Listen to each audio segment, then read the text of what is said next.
Hello friends, আমি অনিতা চলে আসলাম আবারও একটা নতুন ভিডিও নিয়ে। তো আজকের দিনটা ছিল জামাই ষষ্ঠী। তো সেই জন্য আমি সকাল সকাল ঘুম থেকে উঠে রেডি হয়ে নিয়েছি। আর এদিকে দেখো আমার দুই দিদি, এটা হচ্ছে আমার সেজদি আর ওটা আমার বড়দি। তো দুজনে মিলে রান্না শুরু করে দিয়েছে। সবাই সবার মতো কাজ করছে টুকটাক। তো ওরা আগে রান্না শুরু করে দিয়েছে। তো এখানে দেখো আমার সেজদি মাছ ভাজা করছে, আর ওদিকে আমার বড়দি কি কাঁকরোল ভাজা করছে। তারপরে দেখো মাছগুলো প্রায় ভাজা হয়ে গেছে আজকের মেনুতে। এগুলোই আছে। এদিকে দেখো আমি এদিকে মাংস ধুতে বসে গেছি। তো দেখো এক গামলা পুরো মাংস নিয়ে ধুতে বসে গেছি। কারণ আজকে আমাদের বাড়িতে আমরা অনেকজনই আছি। আমরা তো মেয়েরা আছি, তারপরে আমাদের মেয়েরা আছে, জামাইরা আছে, বলতে গেলে অনেকই আমরা। তো সবার জন্য রান্না শুরু হয়ে গেছে সকাল থেকেই।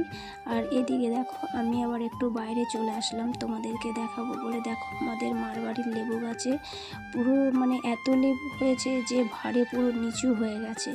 আর এদিকে দেখো আম গাছটাতেও পুরো আমে ভর্তি হয়ে রয়েছে। এই আমগুলো খেতে না ভীষণ টক, কিন্তু পেকে গেলে অনেক মিষ্টি। আর এদিকে দেখো পেয়ারা গাছটাতে পুরো ছোট ছোট পেয়ারাতে ভর্তি হয়ে গেছে। দেখো পেয়ারা গাছ আর আম গাছ দুটো একসাথে বোঝা যাচ্ছে না কোনটা আম গাছ কোনটা পেয়ারা গাছ। তো তারপর দেখো এদিকে তখন তো মাছ ভাজা হচ্ছিল, আর এদিকে মাছের ঝাল হবে, সেই জন্য দিদি পেঁয়াজ দিয়ে ঝাল করবে। আর এদিকে দেখো মাংসটাতে আমি ধুয়ে এনে রেখে দিয়েছিলাম। তারপরে আমার বড়দি মাংসটাতে নুন হলুদ তেল এগুলো মাখিয়ে রেখে দিল, ম্যারিনেট করে রেখে দিল। তারপরে আমার সেজদি করবে। আর এদিকে দেখো রুই মাছের ঝালটা প্রায় হয়ে গেছে। দেখো কত সুন্দর লাগছে দেখতে। তারপরে আমি মাংসর জন্য এদিকে রসুন ছাড়াতে শুরু করে দিয়েছি।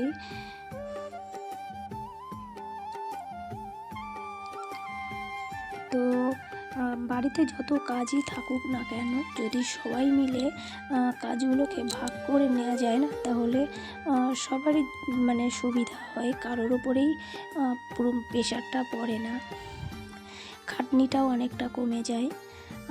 দেখো আমার তো কি বলবো, গলার ভয়েস দিতে আমার খুব অসুবিধা হচ্ছে। ঠান্ডা জল আর ঠান্ডা খেয়ে গলাটা পুরো বসে গেছে। তারপরে দেখো রান্নাবান্না হতে হতেই আবার চলে এসেছি মেয়েদেরকে আমরা স্নান টান করি একটু রেডি করাতে। এদিকে আমি আমার মেয়েকে রেডি করিয়ে দিচ্ছি, ওদিকে আমার দিদির মেয়েকে রেডি করিয়ে দিচ্ছে। তো এদের অনেক বায়না, সাজে ভিডিও করবে, নতুন জামা কাপড় পরবে।